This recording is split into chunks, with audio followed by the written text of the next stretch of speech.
యెషయా గ్రంథం 66వ అధ్యాయం.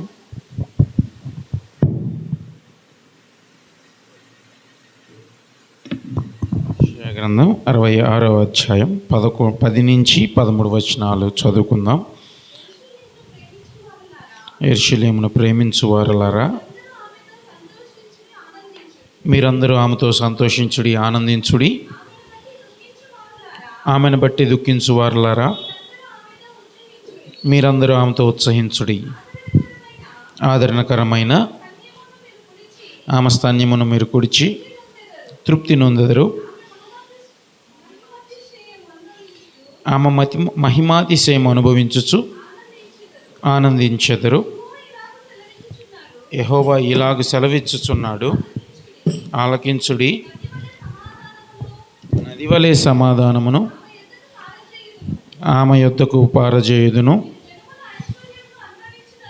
మీరు జనముల ఐశ్వర్యము అనుభవించినట్లు ఒడ్డు మీద పొర్లిపారు జలప్రవాహము వలె మీ యొద్దకు దానిని రాజేతును. మీరు చంకను ఎత్తి కొనబడెదరు, మోకాళ్ళ మీద ఆడింపబడెదరు.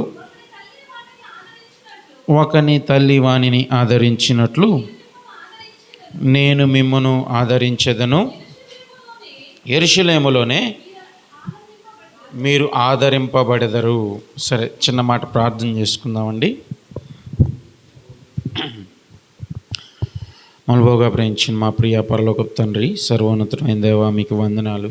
సాయంకాల సమయంలో తండ్రి, మనైనా గేట్ ఆఫ్ హెవెన్ మందిరంలో మీ పాద సన్నిధిలో మేము చేరి ఉంటుండగా కృపలో మమ్మల్ని జ్ఞాపకం పెట్టుకోండి అయ్యా. మా స్వరాలు ఎత్తి స్తుతించలో సహాయం చేశారు. మీ స్వరం వినాలని మేము ఆశపడతా ఉన్నాం. మనుష్యుని స్వరం వెంటాక మేము రాలేదు. మీ స్వరం మాకు వినిపించండి. చేరువచ్చిన మా అందరితో ముచ్చటించండి. మీ వాక్యం, మీ మాటలు మా జీవితాలకు దీవెన దిద్దుబాటు అయ్యా. మీ వాక్యం అగ్ని వంటిది, మీ వాక్యం స్తుతి వంటిది. మమ్మల్ని కాల్చండి, మా హృదయాన్ని బద్దలు కొట్టండి ప్రభా. మీ కొరకు నమ్మకమైన సత్యసాక్షులుగా మేము జీవిస్తూ మీ నామ మహిమార్థం ముందుకు సాగే కృప దయచేస్తూ రమ్మని తండ్రి, మనైనా మమ్మల్ని అందరినీ మీ హస్తాలకు అప్పచెప్పుకుంటూ, ఎక్కడ 2-3 మీ నామం పేడ కూడి ఉంటారో అక్కడ ఉంటాను అని చెప్పారు. వాగ్దానం చేసిన దేవుడు నమ్మదగిన వాడు. మీ సన్నిధి మాతో ఉంచుతూ రమ్మని యేసుక్రీస్తు వారి నామమున అడిగి ప్రార్థించి వేడుకుంటున్నాము తండ్రి, ఆమేన్. మంచిదండి. మనం చదివిన 4 వచనాల్లో మీకు ప్రాముఖ్యంగా ఏం కనిపించాయి?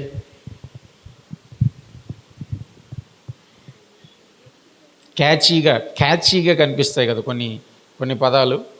అట్లా మీకేం కనిపించాయి ఇక్కడ?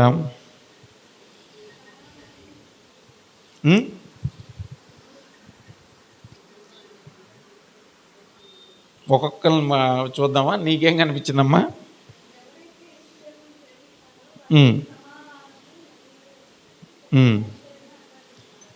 ఓకే. మీకు ఇంకా మిగతా ఎవరికైనా ఏమైనా స్ట్రైకింగ్గా అనిపించాయా? ఈ యెషయా 66వ అధ్యాయం అంతా దేవుడు యెరూషలేముకు ఏమి చేయబోతున్నాడో దాని గురించి మాట్లాడుతూ ఉంటాడు. అసలు యెరూషలేము అంటే ఎవరు? యెరూషలేము దేనికి సాదృశ్యంగా కనిపిస్తుంది? సంఘానికి సాదృశ్యంగా యెరూషలేము కనిపిస్తుంది. యెరూషలేము అన్న పదం ఇక్కడ దేన్ని సూచిస్తూ ఉందంటే సంఘమును. యెరూషలేమును అన్న ప్లేస్లో సంఘమును అని మనం చదువుకోవచ్చు. సంఘమును ప్రేమించువారలారా, మీరందరూ సంఘముతో సంతోషించుడి, ఆనందించుడి. మీకు అర్థమైందా వచనం? మరి సంఘం అంటే ఎవరు?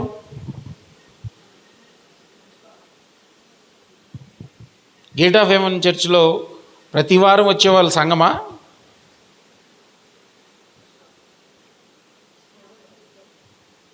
సంఘం అంటే ఎవరు?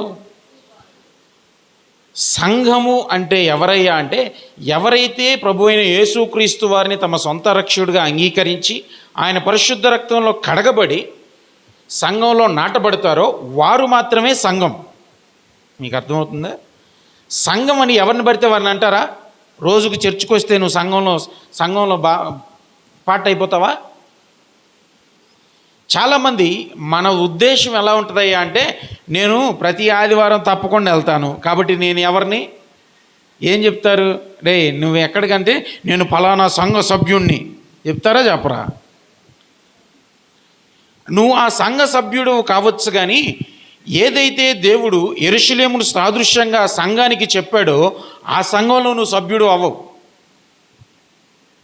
ఈ పరిశుద్ధ గ్రంథంలోని ఈ వాగ్దానాలన్నీ దేవుడు ఎవరికి ఇచ్చాడయ్యా అంటే, ఎవరిని సంతోషించమంటున్నాడు, ఎవరిని ఆనందించమంటున్నాడు, ఎవరిని ఉత్సహించమంటున్నాడు అంటే, ఎవరైతే ప్రభువైన యేసుక్రీస్తు వారి రక్తంలో కడగబడి ఆయన సంఘంలో నాటబడ్డారో వారికి చెప్తున్నమాట.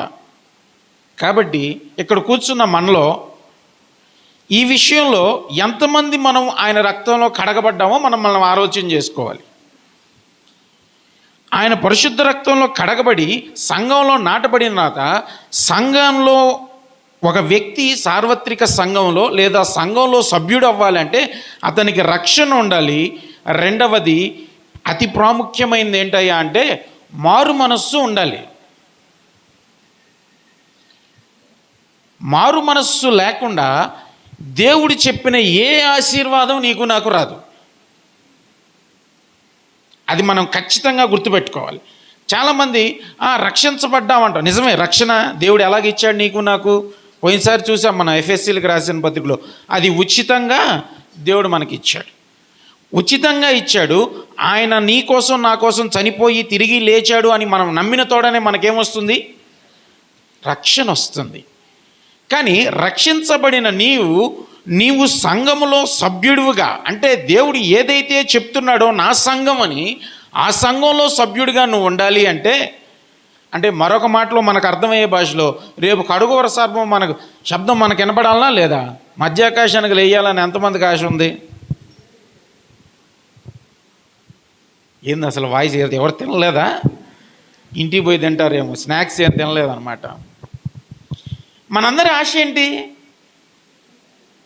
మధ్యాకాశంలోకి ప్రభు వచ్చినప్పుడు కడబూర శబ్దం అది మనకు వినపడి మనం కూడా ఎత్తబడాలి అని.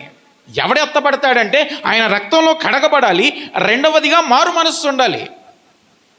అంటే నేను ఫలానా రోజు రక్షించబడ్డానని చెప్తాంగా, భలే పోనీ డేట్ అందరూ చెక్కలేకపోయినా సందర్భం మనకు గుర్తుంటుంది, ఎప్పుడు మనం దేవుణ్ణి అంగీకరించాం. మరి నువ్వు దేవుణ్ణి అంగీకరించిన దగ్గర నుంచి నీ జీవితం మారిందా లేదా? ఆ మారిన దాన్నే మనం మారు మనస్సు అంటాం. మారు మనస్సు అని సింపుల్ టర్మ్స్లో మనకు అర్థం అవ్వాలంటే యూటర్న్ అంటారు. ఈ దారిలో వెళ్ళేవాడు తిరిగి వెనక్కి తిరిగితే, మార్కాపురం వెళ్ళేవాడిని బేస్తరావుపేట వైపు తిరగడాన్ని ఏమంటారు? దాన్ని యూటర్న్. ఇక్కడి నుంచి మార్కాపురం పోమంటే ఎడిపోతాను నేను, సెంటర్ అక్కడికి పోయి రైట్ తీసుకుంటాను. ఆ రైట్ తీసుకునేవాడిని మళ్ళీ రైట్ కొట్టి ఇటు వెళ్తే అది మారు మనస్సు అంటే. ప్రాముఖ్యంగా క్రైస్తవ విశ్వాసులంగా మనకు ఖచ్చితంగా గుర్తించాల్సిన విషయం ఏంటంటే, మనకు రక్షణ ఉండాలి. రక్షణ ఉండతో పాటు మారు మనస్సు కూడా ఉండాలి. నా జీవితం మారలేదు, నేను ముందు ఎలాగున్నానో ఇప్పుడు అలాగే ఉన్నాను అంటే ఖచ్చితంగా చెప్తున్నాను, దేవుడు సంతోషించు, ఆనందించు, ఉత్సహించని నీకు చెప్పట్లా. మీరు నన్ను కొట్టినా, నా సొక్కా చింపినా, నన్ను ఏమన్నా అది నిజం. దేవుడు ఎవరిని ఉత్సహించమన్నాడంటే, ఎవరిని ఆనందించమన్నాడంటే, ఎవరిని సంతోషించమన్నాడంటే, యెరూషలేమా. యెరూషలేం అంటే ఎవరు? ఆయన రక్తంలో కడగబడి తమ జీవితాల్ని మార్చుకున్నవారు. మనం సాక్ష్యాలు వింటూ ఉంటాం. ఏమని చెప్తారు? అయ్యా నేను ముందు అట్టా ఉండేవాడిని, ఇట్టా ఉండేవాడిని, దేవుడు నన్ను ఇలాగూ మార్చాడు. సరే మంచిది, వాళ్ళ సాక్ష్యాలు ఇన్ని చప్పట్లు కొడతాం. మరి మన సంగతి ఏంటి? మనకు మారు మనసు ఉందా లేదా చెప్పాలంటే ఎవరిని అడగల చెప్పనా? ఇంటికి వెళ్ళి అయ్యగారిని అడిగితే మన సంగతి చెప్తాడు. మీకు అర్థమైందా? మారు మనసు ఉందా లేదా అంటే నిన్ను అడిగితే కాదు, నువ్వు లేకుండా వెళ్ళి అయ్యగారిని నేను అడిగితే అయ్యగారు ఏం చెప్పాడో అది నీ ఒరిజినల్ స్థితి. మన సంగతి అయినా అంతే, మనల్ని అడిగితే కాదు, మనం లేకుండా అమ్మగారి దగ్గరికి వెళ్తే చెప్తుందామా మన సంగతి ఏంటో, మన కథ ఏంటో. నువ్వు నిజంగా మారినావా? నీ మనసు మార్చబడిందా? ఈ మారు మనస్సు లేకుండా నువ్వు నేను దేవుణ్ణి కలుసుకోలేమండి. అది బాధ. మారు మనస్సు ఒక క్రైస్తవ విశ్వాసికి ఎందుకు అవసరమయ్యా అంటే, మనస్సు మారకుండా నువ్వు నేను దేవుణ్ణి కలుసుకోలేం. ప్రాముఖ్యంగా ఈ సాయంకాల సమయంలో మనం జ్ఞాపకం పెట్టుకోవాల్సింది, నాకు మారు మనస్సు కావాలి. మారు మనస్సు అనేది ఒకసారి once in a lifetime ఈవెంటా? జీవితంలో ఒకసారే జరుగుద్దా? కాదు. రక్షణ ఒకసారే, నువ్వు దేవుణ్ణి అంగీకరించడం ఒకసారే జరుగుతుంది. కానీ మారు మనస్సు అనేది అది నిత్యకృత్యం. అది నిత్యము నువ్వు దేవుణ్ణి అడగాల. పొద్దున్నే లేయంగానే మళ్ళీ మనలోకి ఏం గుర్తొస్తాయి? రాత్రి ఆయన నిన్నేమన్నాడు అన్నీ గుర్తొస్తాయా లేదా? ఆమె మనల్ని ఏమనిందో, మన మాట ఎక్కడ ధిక్కరించిందో, ఎక్కడ మనకు అనానుకూలంగా ప్రవర్తించిందో అవన్నీ మనకు గుర్తొస్తాయి. కాబట్టి క్రైస్తవ విశ్వాసి తన విశ్వాస జీవితంలో గుర్తుపెట్టుకోవాల్సింది ఏంటయ్యా అంటే, మారు మనస్సు అనేది అది నిత్యకృత్యంగా ప్రభు పాదాలు పట్టుకొని నువ్వు నేను అడగవలసింది. ఎందుకు ఈ మాటలు ప్రభు నీతో నాతో మాట్లాడుతున్నాడంటే, నువ్వు ఉదయం లేచిన దగ్గర నుంచి రాత్రి పడుకునే వరకు ఎన్నిసార్లు ప్రార్థన చేస్తావు? యావరేజ్గా 2 సార్లు చేస్తారు. పొద్దున్న లేచినప్పుడు, రాత్రి పడుకునే ముందు. మారు మనసు ఎన్నిసార్లు అడిగా? మీరు నన్నేమనకండి, మీ నోటితోనే చెప్పారు మారు మనస్సు అది నిత్యం ఉండాలి అన్నారా? మరి నిత్యము నీకు కావాల్సిన దాని గురించి నీకు శ్రద్ధ ఎంతవరకు ఉంది అసలు? నేను మాట్లాడుతున్న అర్థమవుతుందనే నేను భావిస్తున్నాను. నేనేం గ్రీక్ లాటిన్ మాట్లాడట్లేదు. నీకు మారు మనస్సు అంత అవసరమైనప్పుడు నువ్వు నేను దేనికోసం దేవుడి పాదాలు పట్టుకోవాలి? అసలు మన ప్రైమరీ టార్గెట్ దేవుణ్ణి కలుసుకోవడం. ఆ కడబోర శబ్దం మోగినప్పుడు మధ్యాకాశానికి నువ్వు నేను ఎగిరిపోవడం అయితే, మనకు కావాల్సిందేంటి? మారు మనస్సు. అవునా? రక్షణ once in a life time event. అక్కడ దేవుణ్ణి అంగీకరించావు, మంచిది. అక్కడి నుంచి నువ్వు నీ డైరెక్షన్ మారింది. కానీ మారు మనస్సు అనేది నిత్యము నువ్వు దేవుని పాదాలు పట్టుకొని అడగాల్సింది. ఈ రాత్రి నువ్వు నేను గుర్తుపెట్టుకోవాల్సింది ఏంటంటే, రోజు పొద్దున్న లేయంగానే ఏం అడగాలి? నేను నా ప్రార్థన చెప్తాను మీకు. దేవా ఇయాల్టికి నన్ను చంపేయి అంటాను నేను. Kill me. ఈ రోజుకు నేను చనిపోవాలి, నాలో నువ్వు బ్రతకాలి. పౌలు ఏమన్నాడు గలతీ 2:20లో? నేను క్రీస్తుతో కూడా సిలువ వేయబడ్డాను, ఇక నువ్వు జీవించువాడను నేను కాదు, క్రీస్తే నాయందు.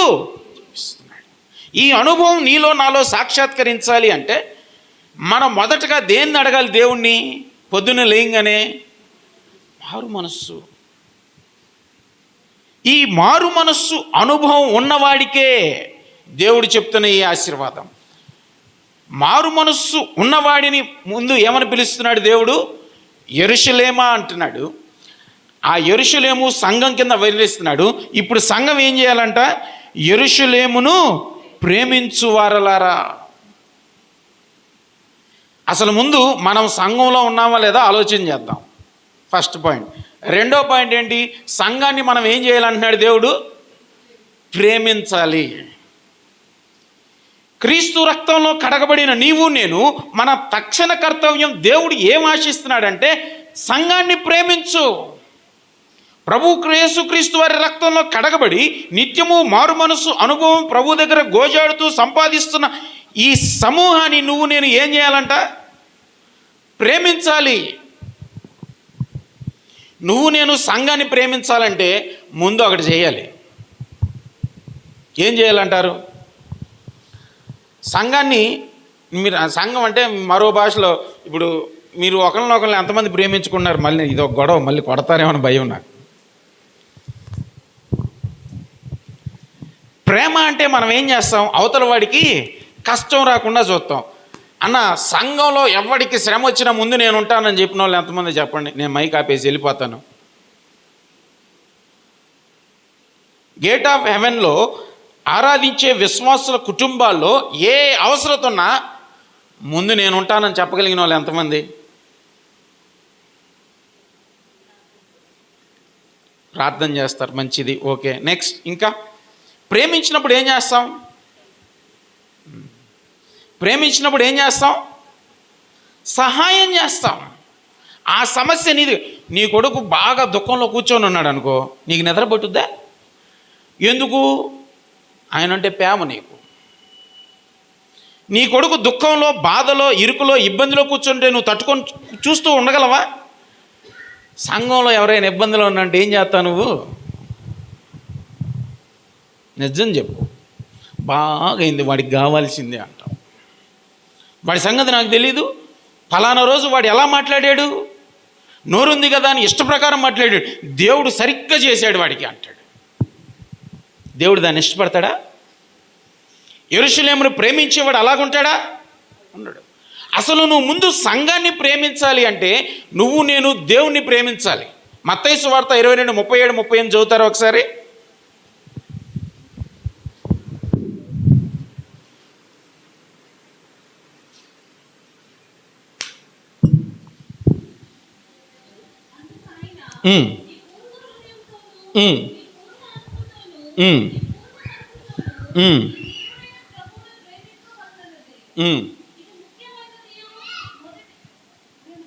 అదే చదువు.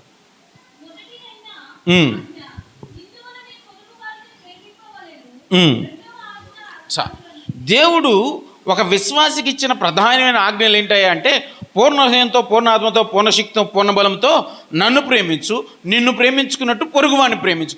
ఈ 2 ఆజ్ఞలు పాటిస్తే సంఘాన్ని ప్రేమించడం కష్టమా సులువా? చెప్పండి. సులువే కదా. మరి మారు మనస్సు పొంది ప్రభు రక్తంలో కడగబడి సంఘంలో నాటబడిన నువ్వు నేను, దేవుడు మనకు 2 చేయమన్నాడు. ఏం చేయమన్నాడు? నన్ను ప్రేమించు, నీ పక్కోడిని ప్రేమించు. యెరూషలేమును ప్రేమించడం కష్టమా సులువా? కదా, చాలా సులువు. మరి మనం ఈ రాత్రి ఒక ప్రశ్న వేసుకుందాం. మనం ఈ విషయంలో విఫలమైపోయామా, సఫలమయ్యామా? అంటే పాస్ అయ్యామా, ఫెయిల్ అయ్యామా? యెరూషలేము ప్రేమించడంలో మీకు నా క్వశ్చన్ అర్థమైంది, నాకు బాగా అర్థమైంది, మీరు సమాధానం చెప్పట్లేదంటే. యెరూషలేమును మనం ప్రేమిస్తున్నామా లేదా? 1 వర్డ్ ఆన్సర్, ఒక మాటలో చెప్పాలంటే ఎస్ ఆర్ నో. యెరూషలేమును ప్రేమిస్తున్నామా? ఖచ్చితంగా చెప్పగలరా? సంఘంలో మనం ఎంతమందిని ఆదుకున్నాం? ప్రేమిస్తున్నాము అని చెప్పారు, దానికి దేవుడికి స్తోత్రం. సరే, మంచిది.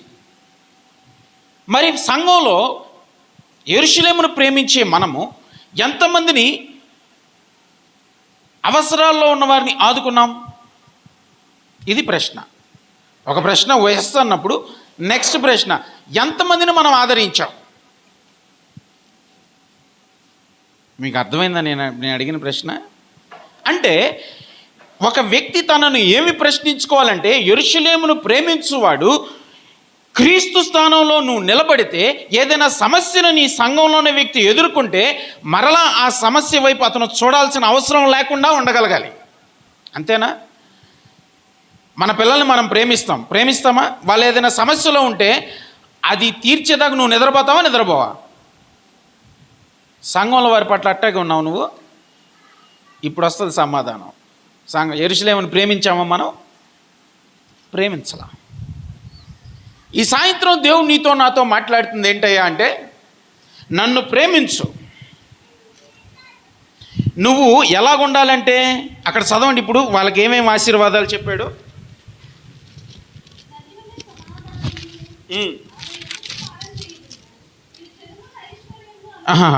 10 చదువమ్మ. 66:10.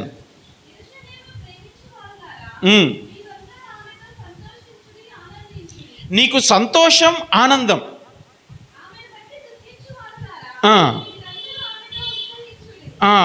నీవు తృప్తి పడాలన్నా, నువ్వు సంతోషించాలన్నా, నువ్వు ఆనందించాలన్నా 11వ వచనం చదువు. నువ్వు తృప్తి పొందాలన్నా ఏమేం కావాలి నీకు? నీకు మనిషి ఏదైతే కోరుకుంటాడో అవన్నీ దేవుడిస్తానంటున్నాడు. ఏమిస్తాడంట? సంతోషం ఇస్తాడు, ఆనందం ఇస్తాడు, ఉత్సహించే భాగ్యం ఇస్తాడు, తృప్తినిస్తాడు. ఇంకా కింద చదువమ్మా. అనుభవించుచు మహిమాతిశయం కూడా దేవుడు ఇవ్వడానికి ఇష్టపడుతున్నాడు. మీకు అర్థమవుతుందా? అంటే నువ్వు పొద్దున్న లేచి దేనికోసం ప్రార్థన చేస్తావే? ఏమని? నాకు ఆశీర్వాదమి అంటే దేవుడు అన్నాడు అవన్నీ నేను ఎత్తాను, నువ్వు నన్ను అడిగే పనిలే, కానీ నువ్వేం చేయాలి? నన్ను ప్రేమించు, పూర్ణ హృదయంతో, పూర్ణ ఆత్మతో, పూర్ణ శక్తితో, పూర్ణ బలముతో నన్ను ప్రేమించు, నిన్ను వలే నీ పొరుగువాడిని ప్రేమించు. ఇవి రెండు నువ్వు చేయకుండా నాకు భయం వేస్తుంది. నువ్వు ఏం ప్రార్థన చేసినా అది వస్తుందా, జరుగుద్దా? చెవిటోడు ముందు శంఖం ఊదినట్టే. నేను ఎవరిని విమర్శించడానికో మిమ్మల్ని దెప్పిపోడానికో నేను ఇక్కడికి రాలేదు. ప్రభు పక్షాన ప్రభు ఏం చేయాలనుకుంటున్నాడో వాక్యం ద్వారా మనం ధ్యానించడానికి ప్రయత్నం చేస్తూ ఉన్నాం ఈ సాయంత్రం. నువ్వు నేను దేవుడి నుంచి ఏదైతే మనం పొందుకోవాలనుకుంటున్నామో అవన్నీ నీకు నాకు ఇవ్వడానికి దేవుడు ఇష్టపడుతున్నాడు కదా. మనుషులందరం దేనికోసం ఆస్పైర్ చేస్తాం? కరెక్ట్గా చెప్పాలంటే మనందరికీ ఎలాంటి జీవితం కావాలంటే ఆర్టీసీ బస్సు యాడ్ లాంటిది. ఆర్టీసీ ప్రయాణం ఏమని చెప్తాడు ఆయన? సురక్షితం. మనందరికీ ఏం కావాలి? ఫస్ట్ నోట్లోంచి వచ్చేది వాళ్ళని కాపాడు, వీళ్ళని ఇదేనా? మీరేమన్నా వేరే ప్రార్థన ఏం చేస్తారా? పొద్దున్న లేసి ప్రార్థన ఏం చేస్తారు? నన్ను కాపాడు చేయరండి మీరు. సురక్షితమైన ప్రయాణం కావాలని ఆర్టీసీ ఎక్కడ సురక్షితం, సౌకర్యం, సౌలభ్యం ఇన్ని చెప్తాడు ఆర్టీసీ వాడు. మనమందరం కూడా కోరుకునేది అదే, అవునా కాదా? ఇక్కడ కూర్చున్న మనందరికీ జీవితంలో టార్గెట్ ఏంటి?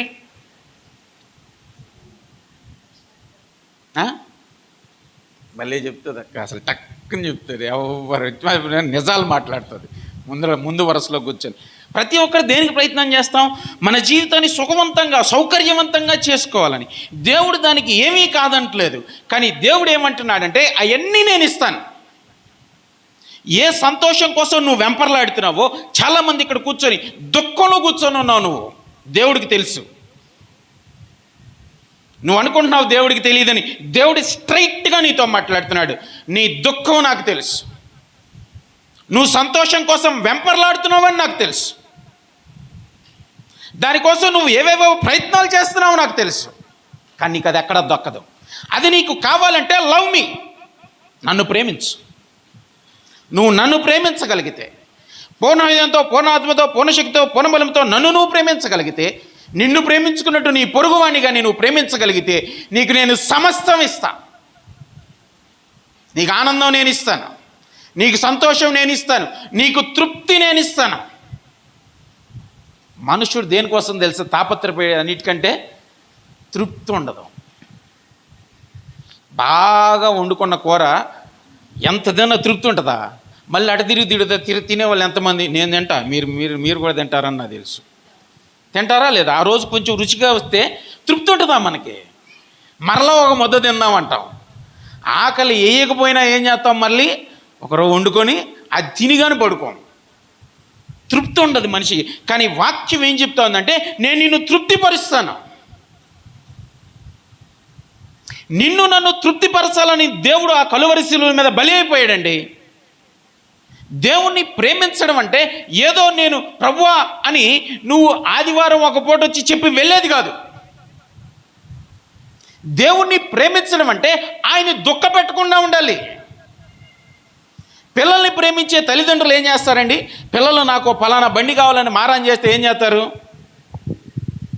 వాళ్ళు సొక్కా చింపైన అవసరమైతే వాడితో పాటు మీరు కూడా అన్నం మానేసి మరీ కొనిపిస్తారా లేదా? కొనిపించరా? ఏ తల్లిదండ్రులైనా ఏం ప్రయత్నం చేస్తారంటే, వారి పిల్లవాడు ఏదైతే కోరుకుంటున్నాడో వారిని ఎంతగానో ప్రేమిస్తారు కాబట్టి తలకు మించిన భారమైనప్పటికీ ఎలాగైనా ఆ పిల్లవాడి ఆశ తీర్చాలి, వాడు దుఃఖపడకూడదు అని చూస్తాం. మరి ఇక్కడ చేరి వచ్చిన మనం దేవుడి దుఃఖాన్ని అసలు ఆలోచన చేస్తాం మనం? నువ్వు నేను పొద్దున్న లేచి మనం మాట్లాడే మాటలు దేవుని దుఃఖపరుస్తున్నాయా, ఆనందపరుస్తున్నాయా? దుఃఖపరుస్తున్నాయా? మనము విషయాల పట్ల మనం వ్యవహరించే తీరు దేవుని దుఃఖపరుస్తుందా, ఆనందపరుస్తుందా? దేవుణ్ణి దుఃఖపరుస్తూ దేవుడికి ఆనందం లేకుండా చేస్తూ నేను దేవుణ్ణి ప్రేమిస్తున్నాను అంటే అది నిజమా, అబద్ధమా? నేను సీదాగానే చెప్తున్నాను. మరి దేవుణ్ణి దుఃఖపరుస్తూ నేను దేవుణ్ణి ప్రేమిస్తున్నానంటే అది అబద్ధం. దేవుడికి కావాల్సింది ఏంటయ్యా అంటే నీవు నన్ను ప్రేమించు. ఈ రాత్రికాల సమయంలో మన జీవితాలని మనం ఒక్కసారి పరిశీలన చేసుకోవాలి. ఈ బైబిల్ స్టడీలో దేవుడు ఇన్ని గొప్ప వాగ్దానాలు ఇస్తూ ఉన్నాడు మనకి. నేను మిమ్మల్ని సంతోషపెడతానయ్యా బాబు, మీరు సంతోషంగా ఉండాలని, మీరు కుటుంబాల్లో ఆనందంగా ఉండాలని, మీరు తృప్తి పొందాలని నా సింహాసనం నేను విడిచిపెట్టాను.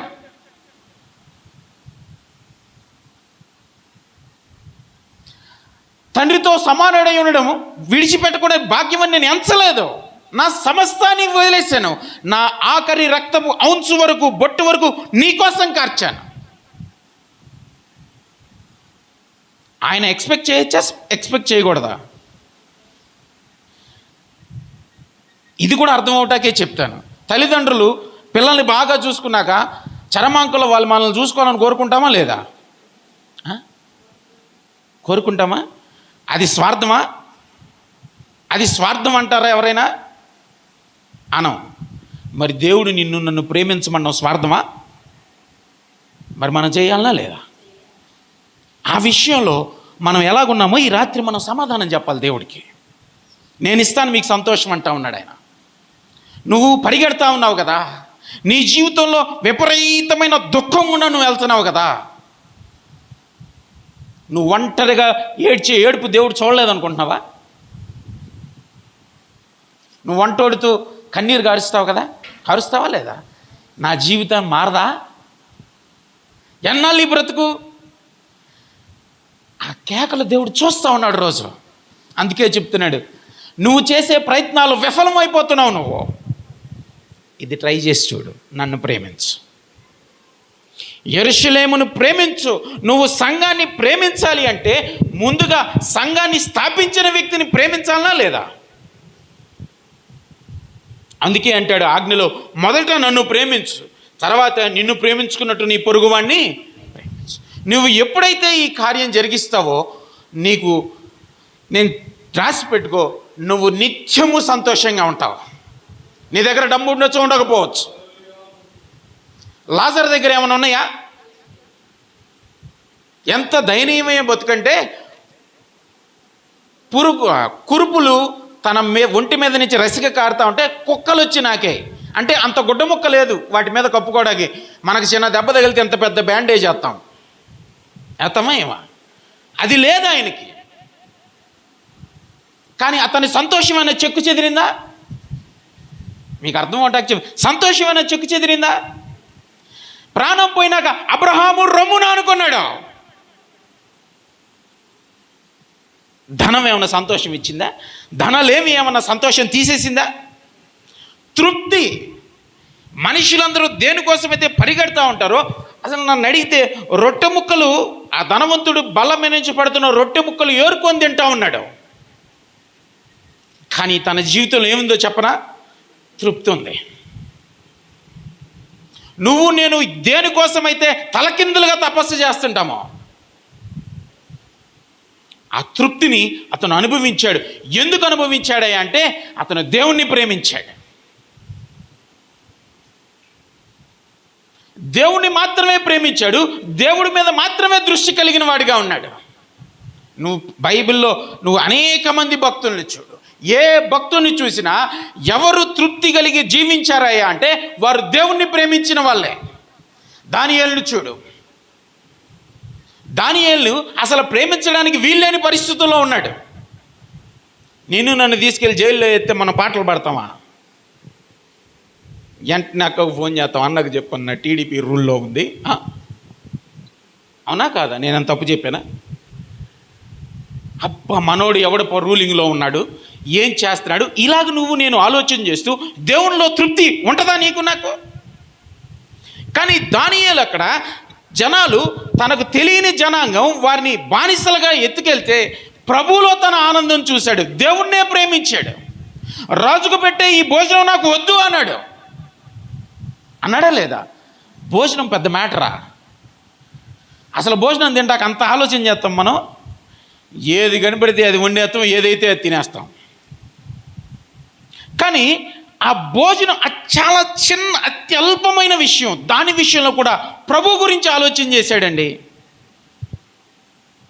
అసలు మనం ఆలోచన చేస్తాం దేవుడి గురించి పెద్ద పెద్ద విషయాలు. ఫస్ట్ దెబ్బ ఎవడికి వేస్తామయ్యా అంటే మనం గొప్ప విశ్వాసం దేవుడికే. దానియేలు తన జీవితంతో సవాల్ చేస్తూ ఉన్నాడు. నేను దేవుని ప్రేమించాను, యెరూషలేమును ప్రేమించాను, దేవుని ప్రేమించాను, తద్వారా యెరూషలేమును ప్రేమించాను. ఎస్తేరు గురించి ఆలోచన చేయండి. ఎస్తేరు దేవుని ప్రేమించింది కనుకే సంఘం గురించి తన జనాంగం నాశనం అయిపోతారంటే ఊరకు కూర్చుందా? ఉపవాసం ఉంది, రాజు ముందుకెళ్తే ఆమె తల తెగిపడే అవకాశం ఉంది, ఆమె ఏమాత్రం ఆలోచన చేయలేదు. ఆలోచన చేసిందా? వెళ్ళింది. తన తల తెగిపోయినా పర్వాలేదు, నేను రాజు దగ్గరికి వెళ్తాను, రాజు ముందు నిలబడతాను. వారు దేవుణ్ణి ప్రేమించిన వారు. వాళ్ళ గురించి ఎస్తేరు గ్రంథంలో కూడా ఒక అద్భుతమైన మాట ఉంటుంది యూదుల గురించి.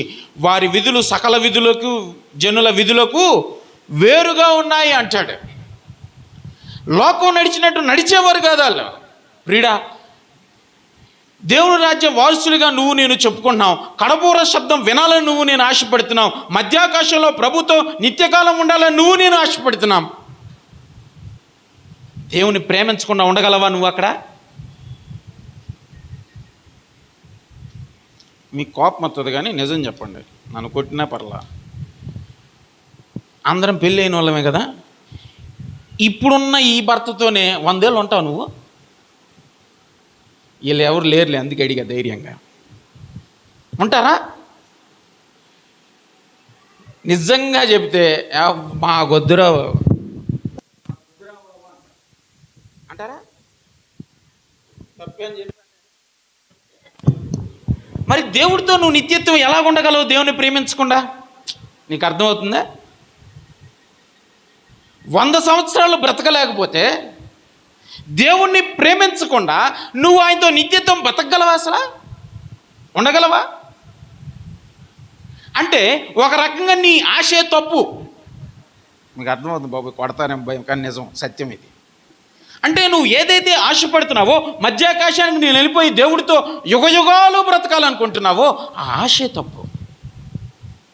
ఆ ఆశ నీకు కలిగి ఉండాలంటే నువ్వు ముందు ఆయన్ని ప్రేమించు, దేవుణ్ణి. ఎప్పుడైతే నువ్వు దేవుని ప్రేమిస్తావో దేవుడు నీకు కావాల్సిన సమస్తం ఇస్తాడు. తప్పిపోడు ఆయన. ఎస్తేరు విషయంలో తప్పిపోయాడా? ఎస్తేరు విషయంలో ఏమన్నా తప్పిపోయాడా? ఆమెను బట్టి యూదా జనాంగం అంతటిని కాపాడా లేదా? కాపాడాడు. దానియేలు విషయంలో తప్పిపోయాడా దేవుడు? దానియేలు విషయంలో తప్పిపోలా. షడ్రక్ మెషక్ అబేద్నెగోల విషయంలో తప్పిపోయాడా? నువ్వు దేవుణ్ణి ప్రేమిస్తే దేవుడు ఏ విషయంలో కూడా తప్పిపోడు. దేవుడు ఏ విషయంలో కూడా తప్పిపోయేవాడు కాదు. తప్పు ఎవరిలో ఉంటుంది? మనలోనే ఉంటుంది. నువ్వు నేను ప్రేమించగలగాలి దేవుణ్ణి. దేవుడిని ప్రేమించే విషయంలో మనం ఎలాగున్నామో మనల్ని, మన జీవితాన్ని మనం చెక్ చేసుకుంటూ ఉండాలి. దేవుడు ఆషామాష ప్రేమ అడగలేదు. ఆ వచనం ఏం చెప్తుంది? పూర్ణ హృదయంతో, పూర్ణాత్మతో, పూర్ణ శక్తితో, పూర్ణ బలంతో. అంటే ఏంటి? నీ హృదయం అంతా నేనే ఉండాలి అన్నాడు.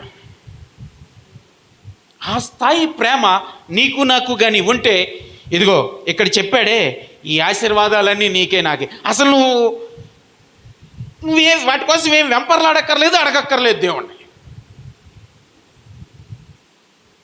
మీకు అర్థమవుతాక చెప్తాను.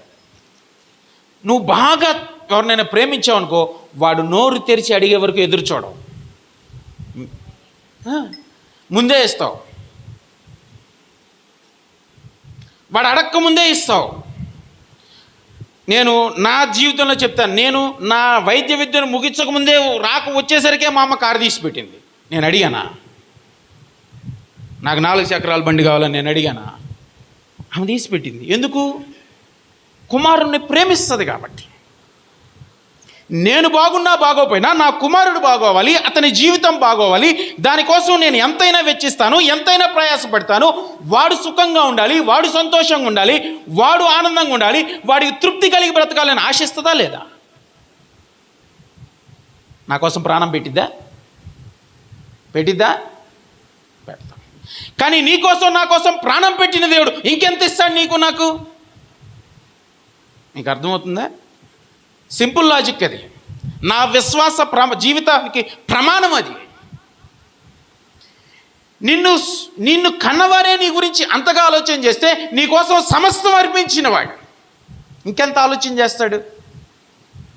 మన జీవితాల్లో లోపం ఎక్కడుంటుంది అంటే, నువ్వు నేను ప్రేమించాల్సినంతగా దేవుణ్ణి ప్రేమించాం. నువ్వు నేను దేవుని కానీ ప్రేమించగలిగితే దేవుడు నీకు నాకు సంతోషం ఇస్తాడు, ఆనందం ఇస్తాడు, తృప్తిని ఇస్తాడు. ఇంకా ఎలాగ ఇస్తాడో కూడా చెప్తాడు. చదువుతామమ్మా 11వ వచనం.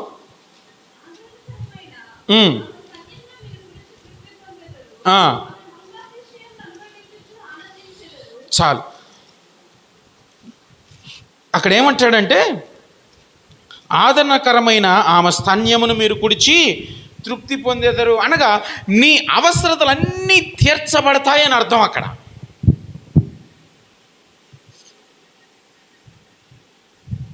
ఈ స్తన్యము అన్న దీంతో ఎందుకు పోల్చాడయ్యా అంటే, చిన్న బిడ్డల అవసరతలన్నీ ఎవరు తీరుస్తారు? తల్లే. ఆ స్తన్యాన్ని తను, ఈ బాలుడు అక్కడ పాలు స్వీకరిస్తున్నంత వరకు సమస్తము తన పోషణ అంతా అక్కడి నుంచే జరుగుద్ది. పిల్లవాడికి ఏమి కావాలన్నా అక్కడి నుంచే వస్తుంది.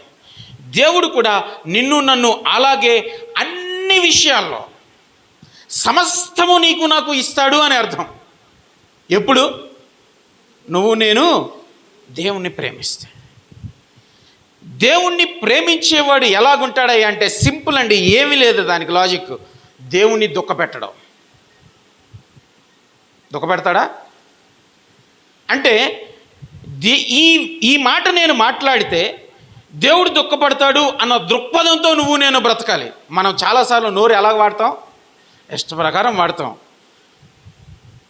అసలు మీ ఆయనే నొచ్చుకుంటే దేవుడు నొచ్చుకోడమ్మా? నిజమేనా కాదా? మనం నోరు తెరిచినప్పుడు మన ఎదుటి వ్యక్తే నొచ్చుకుంటే దేవుడు ఎలాగుంటాడు? మనం చాలాసార్లు మన జీవితాల్లో ఇవేమీ పట్టించుకోం. మనం ఇవేమీ పట్టించుకోకుండా మన ప్రార్థన మాత్రం ఒకటే, దేవా నన్ను ఆశీర్వదించు, దేవా నాకు ఆనందం. ఎందుకని నువ్వు మాటికి ప్రశ్నిస్తావు కదా దేవుణ్ణి. ప్రశ్నిస్తారా లేదా? నేను ఖచ్చితంగా చెప్పగలను, ఇక్కడ కూర్చున్న వాళ్ళందరం ప్రశ్నిస్తాం. ఎందుకు ప్రభువా? ఏంటికి? మన వైపు భాష ఏంటికంటే, నువ్వు నేను దేవుని సరిగా ప్రేమించలేదు. దేవుణ్ణి మనం ఎలా చూస్తామో చెప్పనా? అవసరాలు తీర్చేవాడు. బాబా దగ్గరకు పోతారా లేదా? అన్యజనులు ఏం చేస్తారు? ఏదైనా కావాలంటే ఎక్కడికి వెళ్తారు? బాబా దగ్గరికి వెళ్ళి ఏం కావాలో అడిగితే అది ఆయన ఇస్తాడు. మనం కూడా అంతే. దేవుణ్ణి ప్రేమించేవాడు ఎలాగుంటాడయ్యా అంటే, హేబేలును నువ్వు చూస్తే 4:4లో, ఆదికాండం 4:4 చదివితే, హేబేలు దేవునికి అర్పణ అర్పించినప్పుడు మొదట హేబేలు అంగీకరించబడ్డాడు, తర్వాతే అతని అర్పణ. ప్రాణం పెట్టిన దేవుడి కోసం ప్రాణాన్ని కోల్పోవడానికి ఏమాత్రం వెనకాడలేదు హేబేలు. దాని ప్రేమ అంటారా? ఏమంటారు? దేవుణ్ణి అంతగా ప్రేమించాడంటే, నాకున్న శ్రేష్టమైనది నేను దేవుడికి ఇవ్వాలి. అది హేబేలు యొక్క ఆలోచన. అబ్రహాము ఎలాగో దేవుణ్ణి ప్రేమించాడంటే, తనకి ఇష్టమైన దేవుడు అడిగాడా? అబ్రహాము జీవితం మనం చూస్తే అబ్రహాముని దేవుడు నీకు ఇష్టమైంది నాకు ఇచ్చేయి అన్నాడు. ఇచ్చాడా లేదా? ఇచ్చాడు. నువ్వు యోబుని చూస్తే మొత్తం పీకేశాడు. యోబుకి దగ్గర నుంచి పీకేశాడా? ఏమన్నాడు యోబు? నా దగ్గర ఏమీ లేకపోయినా పర్వాలేదు, నేను నీ పాదాలు పట్టుకుంటాను. దేనివల్ల చెప్పాడు ఆ మాట? ప్రేమించాడు అతను దేవుణ్ణి. వీరందరూ దేవుణ్ణి ప్రేమించిన వారు. నా ప్రాణం పోయినా పర్లేదు, నాకు ఇష్టమైన ఇస్సాకును అడిగినా నాకు పర్లేదు, నా సమస్తం తీసేసినా పర్వాలేదు. దావీదు అంటాడు, నేను ఏ పరిస్థితిలో నా దేవుని స్తుతిస్తానంటాడు. తరం పడతా ఉన్నాడు. రాజు అభిషేకం వచ్చింది, తనకే సమస్తం ఉండాలి, తరం పడుతున్నాడు. కానీ ఏమాత్రం వెనక తిరిగాడా? ఎలాగా? ప్రేమిస్తే ఏం చేస్తాం? ఇచ్చినా ఇవ్వకపోయినా. అంటే ఏంటి? నువ్వు ఇచ్చింది నాకు చేయకపోయినా నేను నిన్ను ప్రేమిస్తానంటాడు. ఇంకా ఇప్పుడు చెప్పండి, మనం దేవుడి విషయంలో ఎట్టున్నాము? మనం దేవుడి మీద అలుగుతామా లేదా? దేవుడి విషయంలో అలుగుతాం, దేవుడి విషయంలో విపరీతంగా మనం ప్రవర్తిస్తాం. ప్రియుడా, దేవుని ప్రేమించడం మొదలుపెట్టాలి. మనం భక్తులు వారి జీవితాల్లో ప్రేమించిన వారిగా ఉన్నారు. నువ్వు ఏ భక్తుడి జీవితం చూసినా తరచి చూస్తే వారు సమస్తం దేవుడి కోసం అర్పించిన వారే. ఈ సాయంకాల సమయంలో దేవుని ప్రేమించే విషయంలో మనం ఎలాగున్నామో మనం చూద్దాం. 12వ వచనం చదువుతారా?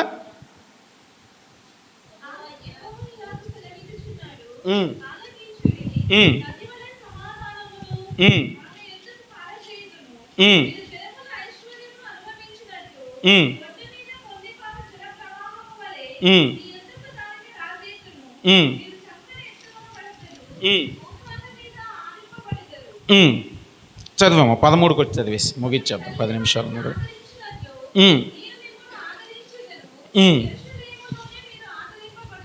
చాలు. మనం ఎప్పుడైతే దేవుని ప్రేమిస్తామో, దేవుడి కోసం జీవించడానికి యెరూషలేముని ప్రేమించే వారిగా ఉంటామో, ఆలకించుడి నది వలె సమాధానము ఆమె యొద్దకు పారజేయుదును.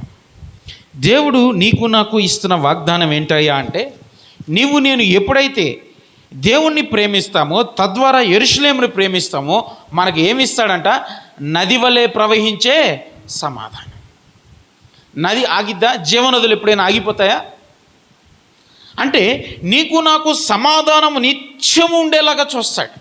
ఈ లోకంలో ఎవరినైనా అడుగు, ఎంత ధనవంతునైనా అడుగు, అతను వెంపర్లాడే దేనికోసమే చెప్పనా? సమాధానం కోసమే. నువ్వు చంద్రబాబు దగ్గరికి వెళ్ళైనా అడుగు, ఇప్పుడు ఏం కావాలయ్యా నీకు పెద్ద అయినా అంటే, మనశ్శాంతి కావాలరయ్యా అంటాడు. ముఖ్యమంత్రి, అతనికి తెలియకుండా రాష్ట్రంలో ఏమీ జరగదు, కానీ అతనికి లేనిదేంటి? సమాధానం. ప్రతిపక్ష నేతను అడుగు, అక్కడున్న మోడీ గారిని అడుగు, ఈ మందిరం పక్కింట్లో వాళ్ళని అడుగు, అందరికి కావాల్సిందేంటి? సమాధానం. కానీ దేవుడు అంటే ఉన్నాడు, ఎలాంటి సమాధానం ఇస్తాడంట? నది వలె ప్రవహించే సమాధానం. నది వలె ప్రవహించే సమాధానం ఎందుకయ్యా అంటే, ఈ సమాధానం నీ దగ్గర నుంచి నీ పక్కకు కూడా ఫ్లో అవ్వాలి. ఎప్పుడైతే మీ ఇంట్లో బాగా, ఇప్పుడు మా ఇంట్లో దాన్ని ఏమంటారు, ములక్కాళ్ళు వచ్చాయండి, మొత్తం నేను తినగలనా? ఒకసారి ఎన్ని వస్తాయి? ఇంటికి 2. ఏం చేసుకుంటాను? మీకు అర్థమైందా? ఎన్ని తింటాను నేను? ఎన్ని పడతాయి ఈ పొట్టలో? ఆటోమేటిక్గా మనం ఏం చేస్తాం? పక్కవారికి పంచుతాం. నీకు నది వలె ఈ సమాధానం. నువ్వు నదిని ఆపగలవా? పట్టుకోగలవా? అటువంటి సమాధానం నీలోంచి ప్రవహిస్తూ ఉన్నప్పుడు నువ్వు ఆటోమేటిక్గా దాన్ని ఏం చేస్తావు? నీ చుట్టూ వాళ్ళకి పంచుతావు. అంటే ప్రతి ఒక్కడు నిన్ను కోరుకుంటాడు. నీకు అర్థమవుతుందా? వాడికి ఏ పరిస్థితి వచ్చేసినా అక్కేది అన్నేది వెతుక్కుంటాడు నిన్ను. నీకు ఈ జీవితం కావాలన్నా వద్దా? మనకు చాలామందికి కావాలి అది. మనమే మరో మాటలో, మరో లోక భాషలో అర్థం అంటే మనకు ఆధిక్యత కోరుకుంటాం కదా. ప్రతి చోట నన్ను కోరుకోవాలిరా, మనుషులు నన్ను కోరుకోవాలి, నన్ను కోరుకోవాలి, నన్ను అపేక్షించాలి. అంతెందుకు, కుటుంబాల్లోనే మనకు ఆ బాధలు ఉంటాయి కదా, అనుకుంటారా అనుకోరా? ఎప్పుడు పడి ఇవన్నీ తిరుగుతూ ఉంటాడు, అసలు ఇంట్లోనే ఉన్నాడు. అమ్మ అనుకోని వాళ్ళు ఎవరమ్మా మీరు? ఎవరైనా ఉన్నారా ఇక్కడ కూర్చున్న వాళ్ళు?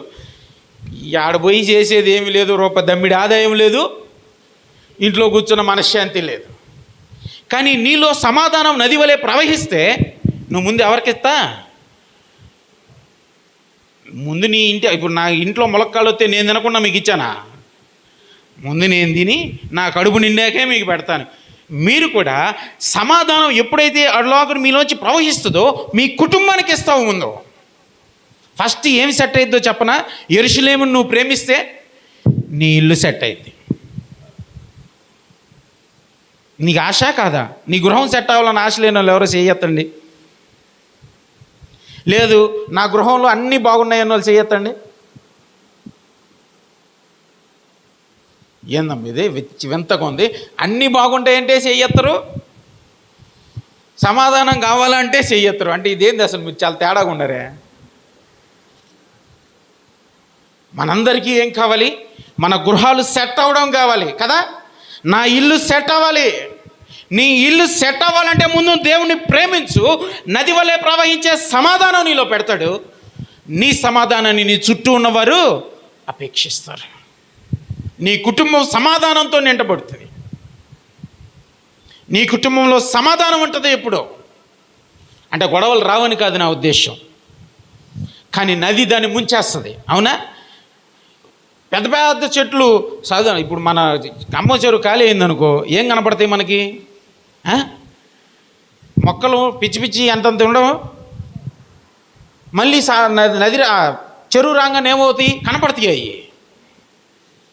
నీ కుటుంబంలో సమస్య రాదని కాదు, అది ఎంత పెద్ద ఈత చెట్టు అయినా ఇది నది ముంచేస్తుంది దాన్ని. అటువంటి సమాధానం నీలో, నీ గృహంలో, నీ సంఘంలో ఉండాలని దేవుడి ఆశ. నువ్వేదో అనుకుంటున్నావు, దేవుడికి అసలు నా మీద ఇంట్రెస్ట్ లేదని. పిచ్చిదానివి, నువ్వు సరిగ్గా లేవంతే. దేవుడి ఇంట్రెస్ట్ నిన్ను సమాధానంతో నింపాలని, నీ కుటుంబం సమాధానంగా ఉండాలని.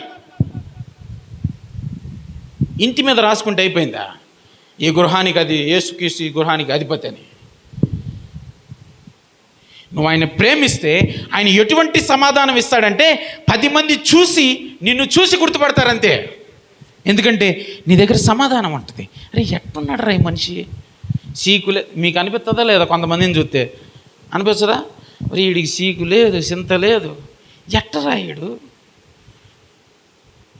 ప్రభుని ఎప్పుడైతే ప్రేమిస్తావో నది వలె ప్రవహించే సమాధానం నీ మీదకి వస్తుంది. నీ మీదకే కాదు, నీ కుటుంబంలో ఉంటుంది. నీ కుటుంబం సెట్ అవుద్ది. తర్వాత నెక్స్ట్ చదువమ్మ, 13వ వచనం చదువు. నేను ముగిచ్చేసి ప్రార్థన చేస్తాను.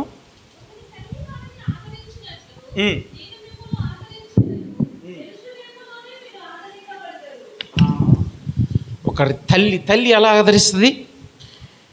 తల్లి చాలా గొప్పగా ఆదరిస్తుంది కదా. తల్లి ఆదరించినట్లు దేవుడు నిన్ను నన్ను ఆదరిస్తాడంట. మాత్రమే కాదు, యెరూషలేములోనే నీకు ఆదరణ అని వాక్యం చెప్తుంది. మనమందరం ఆదరణ ఎప్పుడు కోరుకుంటాం?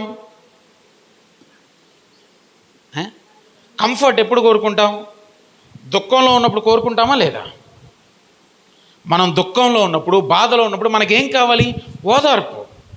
మనందరికీ బాగా గుర్తు కదా, వాళ్ళ నాయన చచ్చిపోయాక జగనన్న ఏం చేశాడు? అందరూ చచ్చిపోయారని ఓదార్పు యాత్ర తెలియదు మీకు? ఓదార్పు యాత్ర. దేవుడు అంటా ఉన్నాడు, నేను నిన్ను ఓదార్స్తాను, నేను నీకు ఆదరణగా ఉంటాను. నాకు తెలుసు నీ కష్టం, నాకు తెలుసు నీ బాధ, నాకు తెలుసు నీ ఇరుకు, నాకు తెలుసు. దిక్కులు పికటెలలాగా ఏడుస్తున్నావు కదా నువ్వు ఒక్కదాని కూర్చొని, నాకు తెలుసు అది. నేను నిన్ను ఆదరిస్తాను. నా కుటుంబం ఇంతేనా? నా జీవితం ఇంతేనా? నా పిల్లల బ్రతికింతేనా? నా పిల్లలు మారరా? నా పిల్లలకి సంతోషం లేదా? దేవుడు మాట్లాడుతున్నాడు ఈ రాత్రి, నేను ఆదరిస్తాను, నేనున్నాను నీకు. కానీ ఒక్క లోపం కనపడుతుంది నాకు. నన్ను ప్రేమించగలవా? నన్ను ప్రేమించగలవా? నువ్వు నీకోసం చనిపోయాను నేను, నీకోసం నా సమస్తాన్ని విడిచిపెట్టాను నేను, నా ఆఖరి రక్తపొడి వరకు ఖర్చాను నేను. నువ్వు నన్ను ప్రేమించగలవా? నువ్వు నన్ను ప్రేమించగలిగితే నిన్ను సంతోషపరుస్తాను, నిన్ను ఆనందింపజేస్తాను, నిన్ను తృప్తిపరుస్తాను, నిన్ను పోషిస్తాను. నది వంటి సమాధానం నీకు ఇచ్చి నీ కుటుంబాన్ని నేను సెట్ చేస్తాను, నీకు ఆదరణ ఇస్తాను. ఎలాంటి ఆదరణ? తల్లి ఆదరించినట్టు ఆదరిస్తాను. ప్రియుడా, ఈ రాత్రి ఇవన్నీ నీ జీవితంలో నా జీవితంలో కావాలి అంటే మనం ఎలాగున్నామో ఒకసారి మనం ఆలోచన చేసుకుని దేవుడితో ఒక మాట చెప్దాం. అట్టి కృప పరిశుద్ధాత్మ దేవుడి చేరువచ్చిన మనందరికీ అనుగ్రహించునుగాక. ఆమేన్. అండి, తల వంచి ప్రార్థన చేసుకుందాం.